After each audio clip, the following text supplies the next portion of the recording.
Hello दोस्तों, कैसे हो आप सब। आई होप आप सब बहुत अच्छे होंगे। आज हम भारतीय नागरिक सुरक्षा संहिता में सेक्शन 3 डिस्कस करेंगे, जिसमें सेक्शन 26 सत्या प्रदान करने का ढंग बताते हैं। ठीक है, यह धारा बताती है कि किसी अधिकारी या व्यक्ति को कानूनी सत्या कैसे दी जाती है। इसके दो मुख्य भाग होते हैं। भाग 1 बताता है कि सत्या कैसे दी जाती है। धारा 26 उपधारा 1 में बताया गया है कौन शक्ति देता है। ठीक है, हाई कोर्ट देती है या राज्य सरकार देती है। किसे दी जाती है?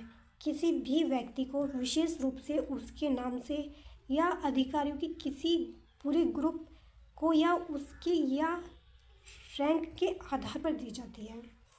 इसका सिंपल मतलब है सरकार या हाई कोर्ट एक आदेश जारी करके यह तय कर सकते हैं कि फला पद जैसे तहसीलदार या पुलिस इंस्पेक्टर पर बैठा व्यक्ति अब ये कानून सत्या इस्तेमाल कर सकेगा। इसमें इम्पोर्टेंट बात यह है कि जब तक उनको बताया नहीं जाएगा कि आपको ये पावर दी गई है, तब तक वह उस पावर का यूज़ नहीं कर सकते हैं। ठीक है, अब बात करते हैं धारा 26 उपधारा 2 की बात करते हैं। इसमें बताया गया है कि सत्या कब से लागू होती है। कोई भी आदेश उस तारीख से प्रभावी माना जाता है जिस दिन उस व्यक्ति को उस आदेश के बारे में सूचित किया जाता है, मतलब उस आदेश के बारे में बताया जाता है। ठीक है, यानी जब उस अधिकारी को पता चल जाए कि उसे सत्या मिल गई है, तभी से वह उनका उपयोग शुरू कर सकता है। दूसरे शब्दों में समझ लेते हैं, जो सत्या दी गई है वह तभी से असरदार मानी जाती है जब संबंधित व्यक्ति को उसके बारे में पता चल जाए।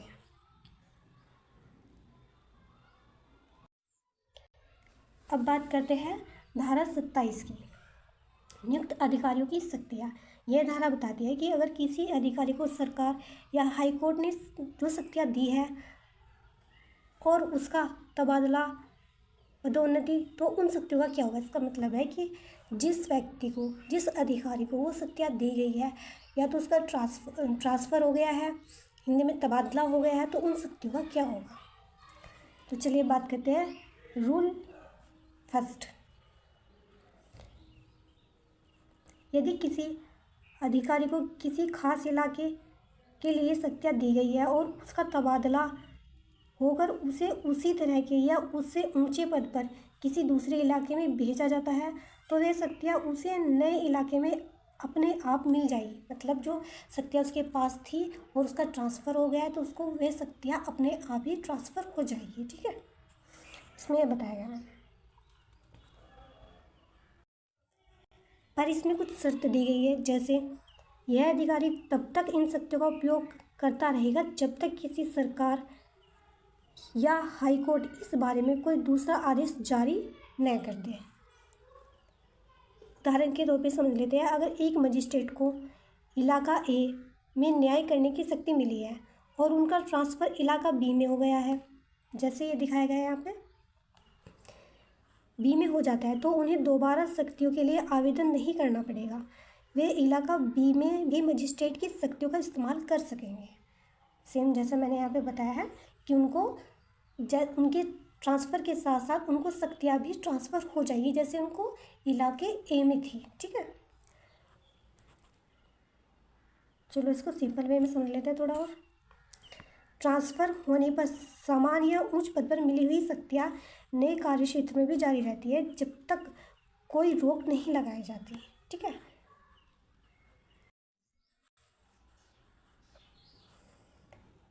धारा 28 की बात करते हैं, शक्तियों को वापस लेना। जैसे शक्तियाँ दी जाती है वैसे ही उन्हें छीना या वापस भी लिया जा सकता है। इसके दो मुख्य बिंदु होते हैं।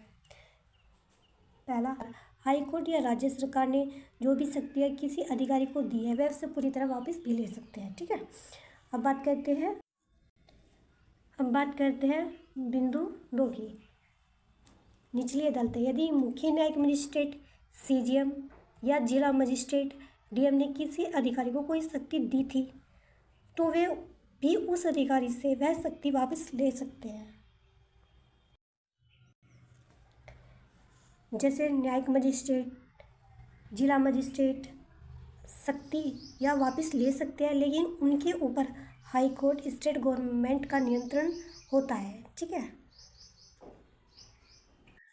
तो आज की वीडियो में हमने 3 सेक्शन डिस्कस किए हैं, 26, 27 और 28।